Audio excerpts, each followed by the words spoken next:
You're listening to My Spirit Radio, worldwide broadcasting network, on FM, digital radio, and across the internet. www.myspiritradio.com. The Unexplained Show with Caroline Lake.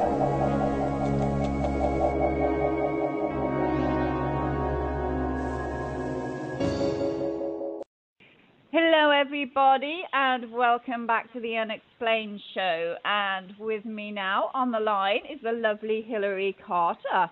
And now Hilary is the author of the 1111 Code. Hello Hilary. Hello Caroline, thanks for inviting me onto your show. Oh, you're welcome. You're welcome. Now Hilary, please tell us more about yourself. Okay, I am a yoga teacher. I'm a British Rule of Yoga teacher. And I also run laughter yoga workshops. And I was, before that, I was a school teacher working with immigrant children in the inner cities of London. But then after I had my own family, I began teaching yoga. And I spent 4 years studying the yoga teachings and thoroughly enjoy my job. Oh, bless. Now, your book, Hilary, the 1111 Code, can you tell us a bit more about that? Yes, now the 1111 Code, that was the first book that I ever wrote, and I'd never even thought about writing a book, but I had such an incredible thing happen to me involving the number 1111 that I just felt compelled to tell my story. So, although at the time I was a single parent and doing most of my writing at the kitchen table, nothing could stop me from writing this because I just felt I had to share it with the world. With the 1111, when did you first start seeing this then? Well, it made its appearance really very suddenly, and that was in 2003. Before then, I had experienced some incredibly scary stuff, actually, around the number 23 that alerted me to numbers, that was back in the 1990s, when 23 and the reverse 23, that's the number 32, they appeared in my life. And from that day onwards, I'd been aware of numbers, but 1111 didn't filter its way gradually into my consciousness. I could say really that it hit me like a punch in the face. It was so sudden and extreme. Oh, bless. Now, your book was, you dedicated your book, didn't you, to your cousin John, is that right? That's right. I mean, I dearly loved my cousin John. He's always been in my life from the day I was born. In fact, his family heard my first cry as I came into earth, and I always had a very strong connection with him. Without his help, his financial help, I would not have been able to buy the convent that I bought in Spain.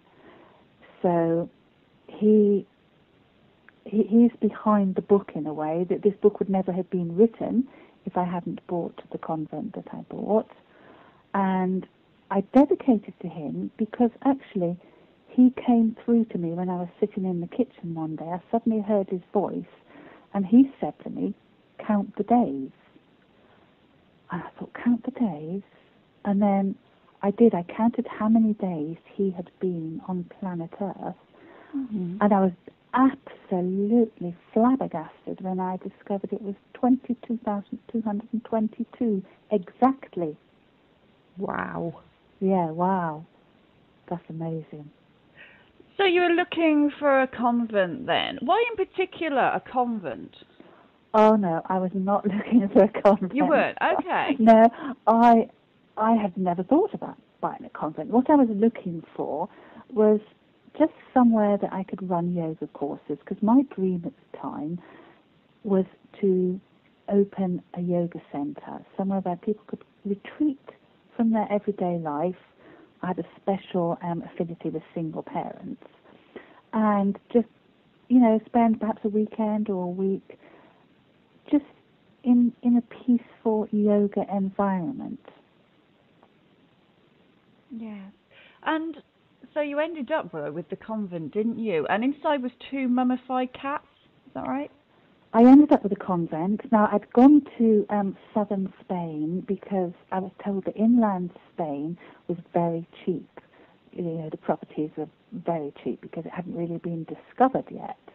And I actually went out there to see a large Moorish house with an inner courtyard. But I just couldn't get in. Each time I went, the key would not appear. And that's when I was shown the convent, which was around the corner.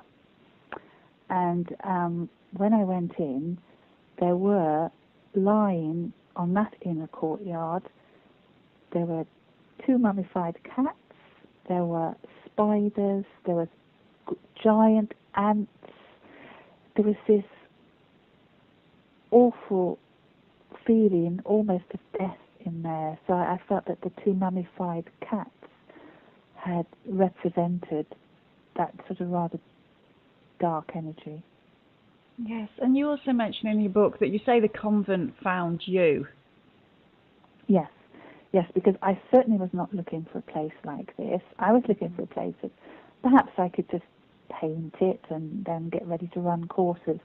But the convent was an absolute wreck. It hadn't been lived in for decades, not probably since the 1920s. And the convent, I feel, led me to that area through this other house. And once I was in the area, then it drew me to it because, as I said, I wasn't looking for a convent, and this was far too much for me to take on my own, this massive building project that I wouldn't be able to afford to do anyway. And you mentioned you were at church and you looked at a Bible and it was Matthew chapter 11, is that right? Now 11, that was, 11?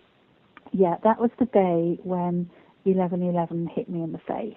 And It was the 11th of November, 11/11, which is Armistice Day, which signifies the signing of the peace treaty, which was signed at 11 o'clock, 11/11/11. And I'd gone to a little old church to meditate for world peace. And when I pulled up in the car park of the church with my partner, he said, look at the time, and it was 11/11. He said, look at the milometer, and it was 1111. And the trip meter was also on 111. And I was really frightened because that was so beyond what you could say is a coincidence. All those facts, the time, the trip, the milometer, all on 111. So I said, oh, I'm frightened. He said, don't be frightened, come on, let's go into the church and meditate. So we went into the church and the Bible was lying open on the pulpit. And it was open at Matthew 11:11, and that says, I'll tell you this, never has there been a greater man on this earth than John the Baptist. Ah. So it was all the 11s, but John keeps coming out as well, that name. Yes, and John the Baptist actually is a particularly interesting character because he, of course, was Jesus' teacher. And what he taught Jesus was really pure yoga. It's Gnostic teachings, which actually take. It's the truth, actually, what that teaches. That our physical body is a vehicle for the divine energy, and the more care and we take over our physical body, the more that these cells can hold light. And that's what we are. We're conduits of light. Now, if obviously you eat a load of rubbish and never stretch your body, then actually your cells can't hold so much light. But if you eat a very pure diet and do certain yoga practices to keep your body cleansed, and also be aware of the thoughts that you allow to arise in your mind, then the cells can hold a lot more light. And that's what the Gnostic teachings are, and that's what John the Baptist taught Jesus.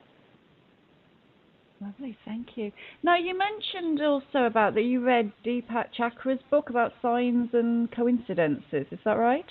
A long, long time ago, I had read that book because I had been experiencing coincidences since I was very young. In fact, I'm going to tell you this incredible story of when I was 18 years old, and I was in a bar in Liverpool, and I swung my seat round and I literally bumped into this man. We got talking, and I said, "Oh, where are you from?" And he said, "Newcastle upon Tyne." I said, "Oh, I'm from Newcastle. That's where I was born." I said, "Where do you live?" He said, "Jesmond." I said, "Oh, I was born in Jesmond. Which road do you live in?" He said, "Bayswater Road." I said, "That's incredible. That's the road I was born in. What number do you live in?" He said, 28. I said, "And which room do you live in?" Because he was a student and it was a student flat. He said, "I live in the front room with the bay." And I had to say to him, "You'll never believe this. I was born in that room." Oh, wow. Isn't that just amazing? Yeah. Isn't it just incredible? Because I was born at home, I wasn't born in a hospital. I was actually born in that room. And I met him. I didn't even meet him in Newcastle. I met him in Liverpool, which is about, about 100, 150 miles away. Wow. And yet you've both met after all that. Yeah, wow. So for you, Hilary, what does 1111 mean then? Well, 1111 to me is a really powerful sign. And what it says to me is that if you notice this appearing, then have the courage to use it as a sign and follow it. Even though the mind might be saying, that doesn't make sense. Like with the convent, my mind said, don't be ridiculous, you can't afford to buy this property. You don't want a project like that. But if you take the leap of faith in conjunction, obviously, with intuition, you need to run it past your intuition, then maybe, like me, other people will be taken on an amazing journey. Because my journey, my 1111 journey, is still continuing to this day. Wow, that's fantastic. Hilary, we're coming up for a break in a minute, but after the break we're going to be talking more about the convent, aren't we, and what you found and past lives and that, aren't we? Yeah. Yes, so everybody, we'll be back right after the break. The Unexplained Show with Caroline Lake.